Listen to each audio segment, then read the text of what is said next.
Atos 4, versículo 36. José, um levita de Chipre, a quem os apóstolos deram o nome de Barnabé, que significa encorajador, vendeu um campo que possuía e trouxe o dinheiro e o colocou aos pés dos apóstolos. Agora abre comigo em Atos, mesmo livro, agora no capítulo 11, verso 25. Então, Barnabé foi a Tarso procurar Saulo, e quando o encontrou, levou para a Antioquia. Assim, durante um ano inteiro, Barnabé e Paulo se reuniram com a igreja e ensinaram a muitos. Em Antioquia, os discípulos foram pela primeira vez chamados de cristãos. Talvez você saiba, assim como eu, que a palavra cristão significa um pequeno Cristo. Até aí tudo bem? Fecha seus olhos. Senhor Jesus, nós queremos aqui essa noite apresentar as nossas vidas ao Senhor.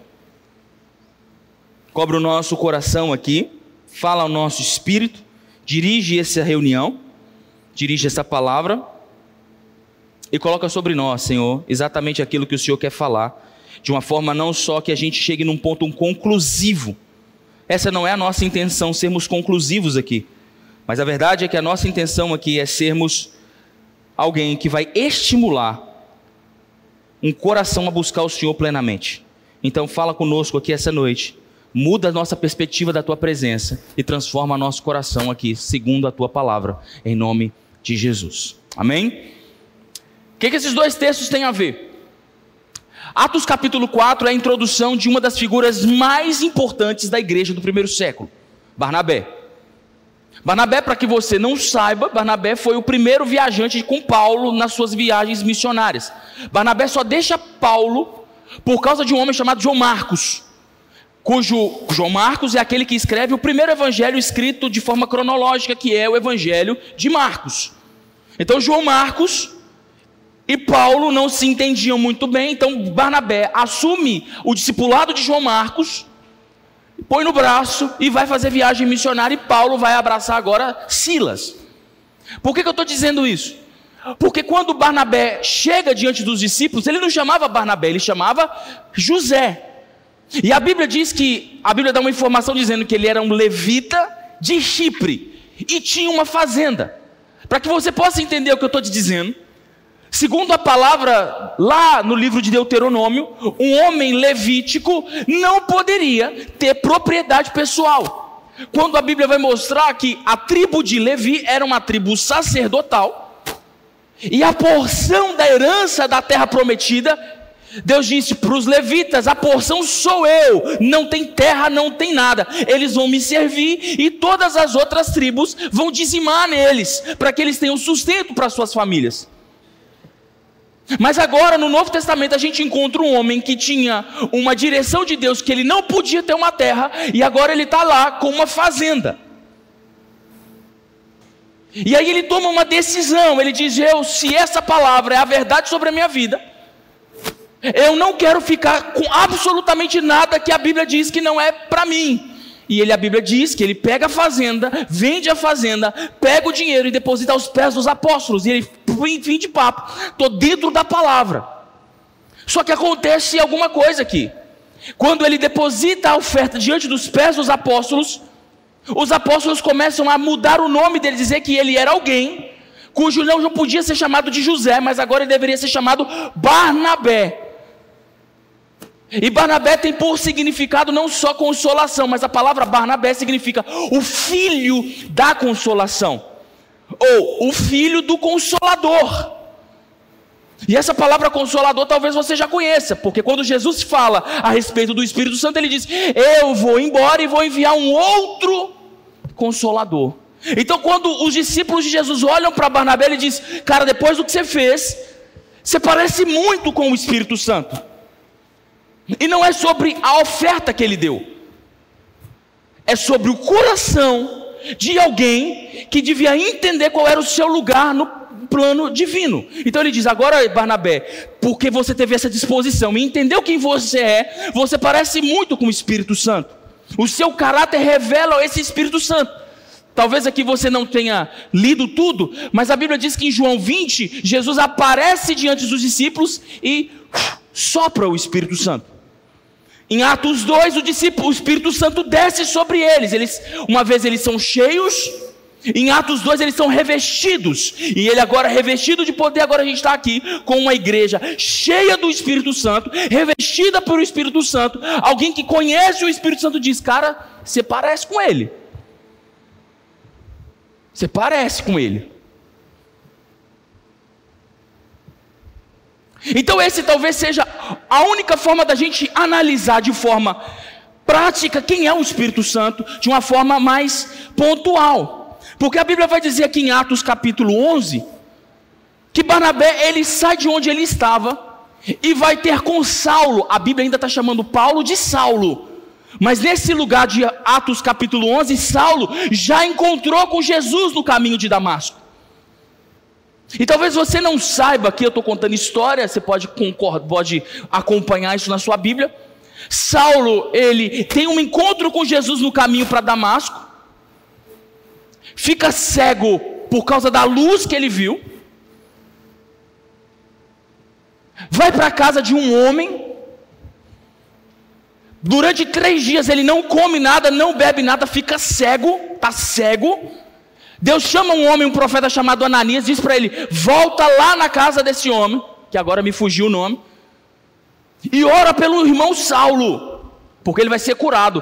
E Ananias fica com medo, falou: Deus, você está ficando maluco? Tem juiz não? Esse homem eu só conheço esse homem de matar cristão, você quer que eu vou lá? Quero que você vá lá, ora por ele, põe as mãos sobre ele e cura ele.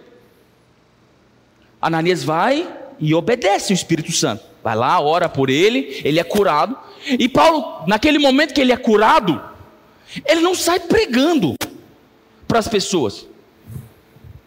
Ele não sai caminhando pelas praças pregando para as pessoas.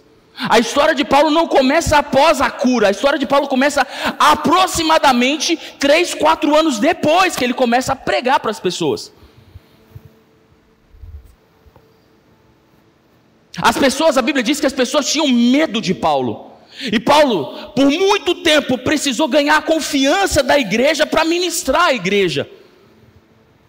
E por alguns anos ele ficou escondido. Quando eu digo escondido, ministerialmente dizendo, sem qualquer tipo de relevância. Ele teve um encontro com o Senhor, mas era alguém irrelevante para a igreja naquele momento. Até que Atos 11 chega. Quando Atos 11 chega, a gente vê o homem chamado Filho do Espírito Santo indo até Paulo, ainda Saulo, e chancelando a obra do Espírito Santo na vida dele. A palavra está dizendo que Barnabé pegou Paulo pela mão e disse: olha, nós vamos lá, você vai pregar para a galera, você vai contar o que te aconteceu. E Paulo possivelmente estava dizendo: mas eles não confiam em mim. Fica tranquilo, porque eu estou com você, eles acreditam em mim. Então eu acredito em você, e eles acreditam em mim.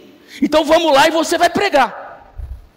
E foi exatamente isso que aconteceu. Pastor, o que isso tem a ver com o Espírito Santo? Fácil.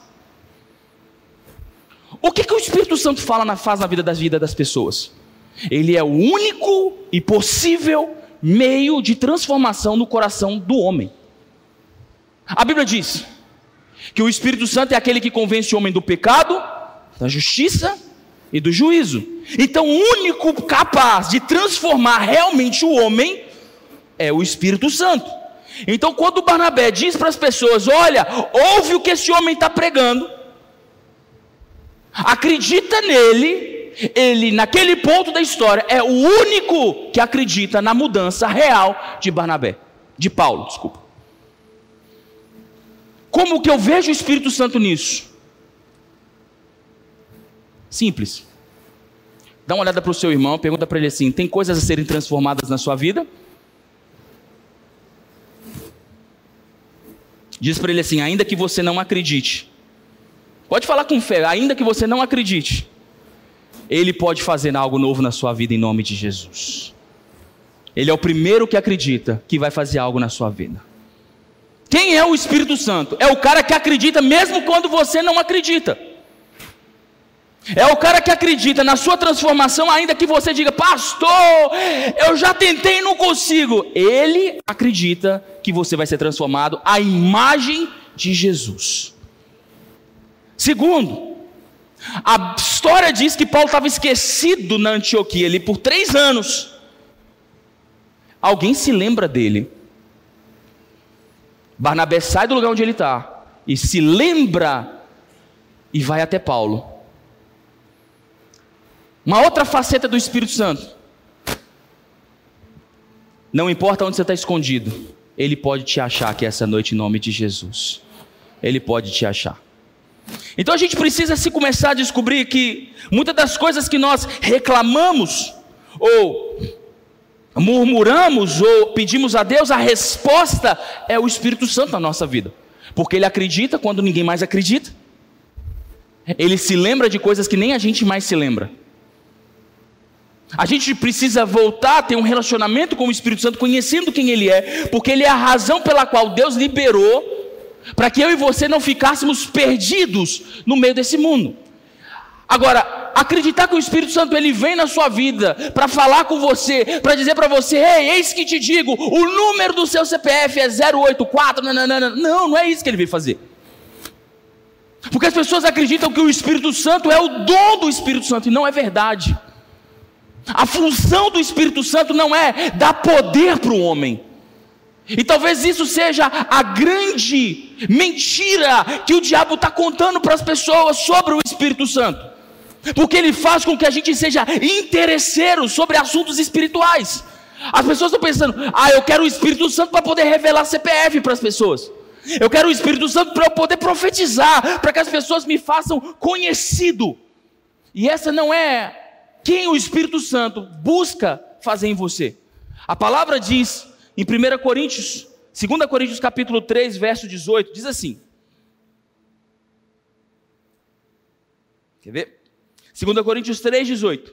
E todos nós, com a face descoberta, contemplamos a glória do Senhor segundo a sua imagem. Estamos sendo transformados com glória cada vez maior, a qual vem do Senhor, que é Espírito. Então a razão do Espírito Santo não é fazer com que você tenha mais poder ou mais unção. O papel do Espírito Santo e quem ele quer se revelar é para que você conheça Jesus e se transforme em alguém parecido com Jesus. Eu quero fazer uma pergunta e não quero resposta. O quanto que você é parecido com Jesus? O quanto que as suas ações hoje, seus relacionamentos, a sua história, os seus testemunhos, é parecido com o Espírito Santo, com o Senhor Jesus? Porque, entenda o que eu vou te dizer, quando Jesus aparece na sua forma carnal, ele vai diante dos discípulos e diz: ei, venha e siga-me. Essa palavra siga-me é uma palavra que, obviamente, diz me acompanhe, mas ela tinha um significado cultural. Quando um sacerdote chamava as pessoas e dizia: siga-me, ele estava dizendo: ei, para toda a sua vida e venha viver comigo para que você aprenda comigo quem é Deus.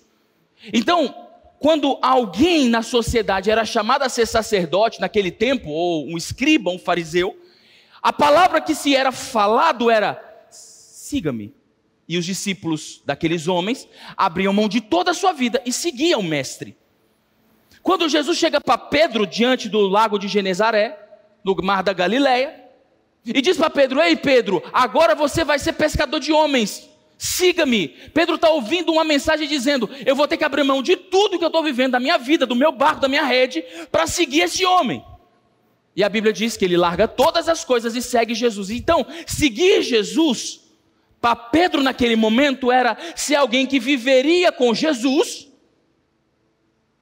caminharia com Jesus para conhecer a Deus, se transformando em alguém parecido com ele.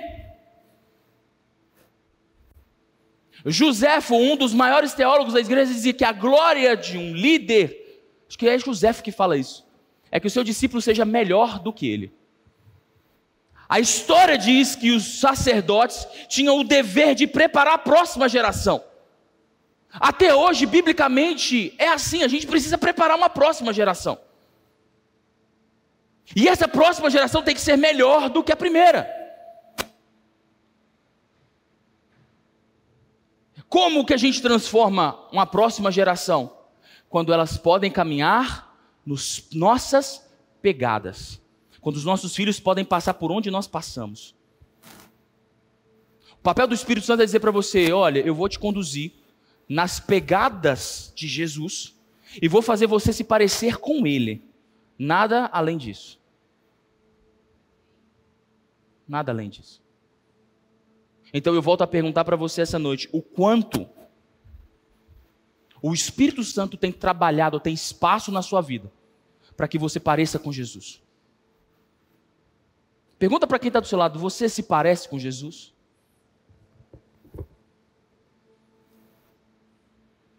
Pastor, mas eu não pareço com Jesus não, então você está no lugar errado. Aqui não é o seu lugar. Porque aqui nós estamos buscando parecer cada dia mais com Jesus. Mas o cara morreu e foi crucificado. Isso, já não vivo mais eu, mas agora Cristo vive em mim. É para isso que nós estamos aqui. Não é para ser feliz não, nós estamos aqui para renunciar. O verdadeiro evangelho começa quando a sua primeira renúncia é posta em prática. Quer conhecer Jesus? Obedece ele, renuncia a sua vontade, diz assim, olha, eu não vivo mais eu. Aquilo que eu achava que eu gostaria de viver, eu já não me interessa mais. Eu quero viver os planos de Deus para a minha vida. Aí o evangelho começa a ganhar forma dentro de nós. E quem vai viabilizar esse processo é o Espírito Santo.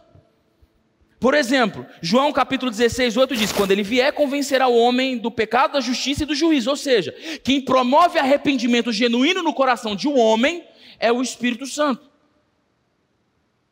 Pergunto, se você está lutando contra o pecado ainda, não lhe falta mais poder, lhe falta mais Espírito Santo para se arrepender. Se você está lutando contra o pecado, você ainda não entendeu o poder do Espírito Santo sobre a sua vida. Você ainda não descobriu que existe alguém que pode pegar na sua mão e te conduzir até o lugar de vitória. Você não vai sozinho vencer suas guerras, amém? Deixa eu ver aqui. Amém? Vocês não vão vencer guerra sozinhos. Não vai. Alguém vai te pegar pela mão e vai te levar até lá. E esse alguém é o Espírito Santo. E talvez você está aqui dizendo, pastor, eu estou lutando contra o pecado, eu estou lutando contra a pornografia. Deixa eu te dizer uma coisa, você não vai vencer sozinho. O verdadeiro arrependimento e mudança de transformação é pelo Espírito Santo. Então não é dizer, Deus me livra do pecado, é dizer, Deus me dá mais da tua presença. Toma mais de mim para que eu possa vencer meus gigantes. E é Ele que faz essa obra. 2 Coríntios 4, verso 3 diz, criei, por isso eu falei, e com esse mesmo espírito de fé nós também cremos e por isso falamos. Quando a palavra diz um espírito de fé, quando Paulo diz sobre o espírito de fé, ele está falando sobre o Espírito Santo. Então ele está dizendo que ele crê porque foi derramado sobre ele um espírito de fé. Isso significa que se você ainda não consegue crer em coisas sobrenaturais, não lhe falta testemunho, lhe falta uma testemunha, que é o Espírito Santo. Ele está dizendo, se você não consegue acreditar e tomar por fé coisas que você não viu, a Bíblia diz em Hebreus 11, que fé é o firme fundamento das coisas que não se vê e a convicção de fatos que se esperam. Eu não estou enxergando, eu não estou vendo, mas eu acredito porque Deus disse que faria na minha vida. Quantos aqui tem promessas a serem cumpridas na sua vida? Aqui, levanta a mão, deixa eu ver. Você crê? Ai, acho que estão faltando o Espírito Santo. Vocês creem? Então o que a Bíblia está dizendo? Que você só vai conseguir acessar níveis de promessas por um espírito de fé, que é o Espírito Santo. Então tem coisas na minha vida, desdobramentos na minha vida que só acontecem pela presença de uma pessoa que é o Espírito Santo. João 3,5 diz, Jesus dizendo, digo-lhe a verdade, que ninguém pode entrar no reino de Deus se não nascer da água e do Espírito. E Jesus estava dizendo sobre conversão. Talvez você está aqui hoje e você já aceitou Jesus, mas a sua vida ainda não foi transformada. Como que eu sei que a sua vida é transformada ou não? Se você está pronto para um check-up agora.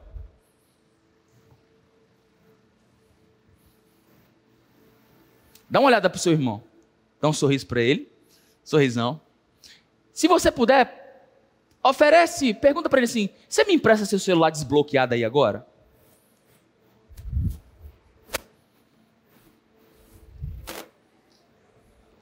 Pergunto, dá uma olhada para mim aqui. Seu irmão pode pegar seu celular desbloqueado aqui agora? Eu posso abrir o histórico do seu Safari ou do seu Google Drive, do seu Google Chrome? Eu posso abrir o DM, o seu direct do seu Instagram? Eu posso abrir o seu TikTok? Eu conheço histórias de homens que a sua esposa não podem abrir o celular dele. Como que alguém prova que é convertido quando ele está pronto para uma checagem imediata?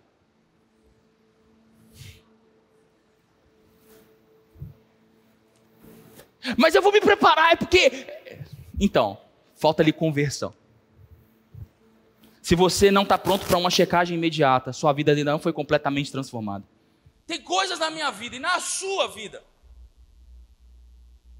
que ainda não foram resolvidas, porque nós queremos muito do poder do Espírito Santo, mas não queremos da presença do Espírito Santo. Porque a forma como nós significamos a presença do Espírito Santo é quando o louvor está tocando bonito e escorre uma lágrima nos meus olhos, ou quando as coisas estão indo bem e eu começo a ver a bondade de Deus na minha vida. Mas a palavra está dizendo que a denúncia do Espírito Santo na minha vida não é quando eu tenho emoções, mas quando eu sou oprimido, ou quando eu sou comprimido por palavras duras que transformam o meu caráter. Paulo dizendo em Gálatas capítulo 6, mas o fruto do Espírito Santo é amor, bondade, benignidade, mansidão, domínio próprio. Está dizendo, sobre essas coisas vocês não existem nada que os acusem. Agora dá uma olhada para quem está do seu lado e pergunta para ele assim: irmão, você tem paciência todos os dias? Dá uma olhada para o outro lado e pergunta assim: irmão, como é que anda seu domínio próprio?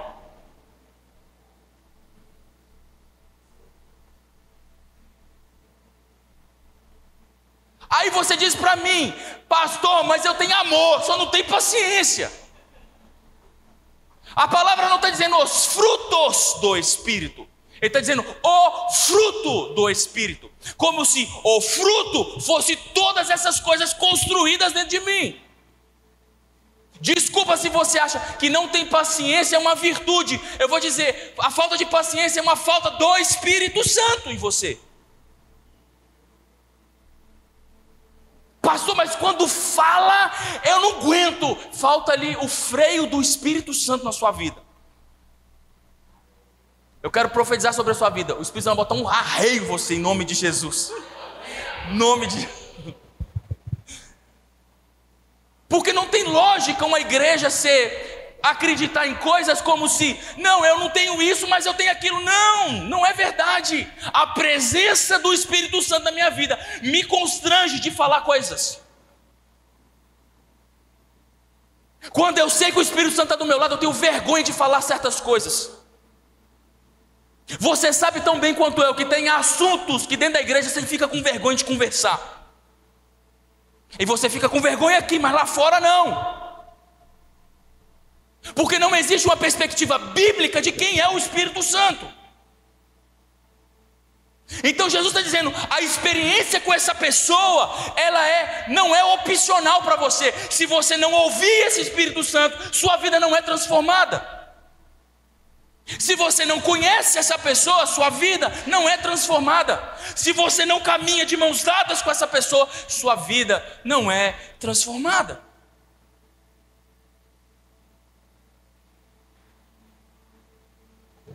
Agora, como que alguém que foi fundamental para que a gente estivesse aqui, deixou de ser relevante na nossa jornada?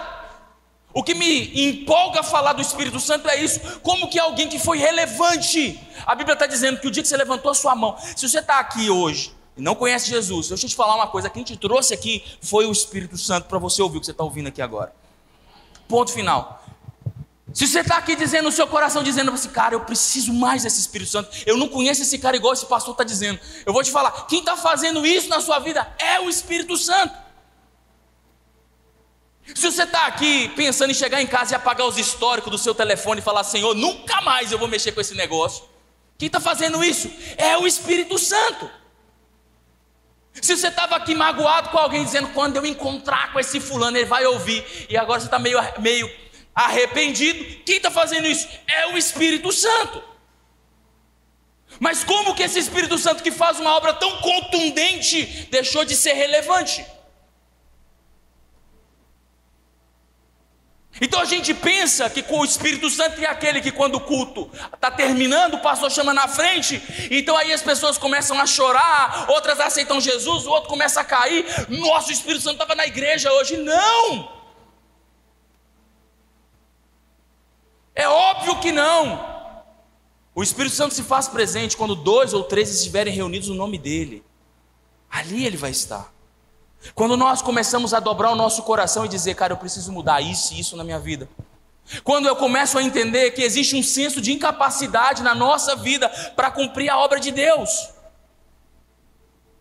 Tem coisas e pessoas aqui que dizem, eu não consigo, eu até quero e não consigo.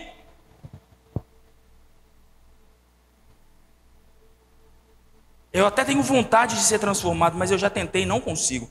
Quem faz isso é o Espírito Santo. O Espírito Santo hoje é a pessoa mais importante da terra nesse momento. Não existe ninguém mais importante. As pessoas estão dizendo, e talvez você está aqui e você é da turma do tiazinho do WhatsApp. Você gosta das fofocas do WhatsApp.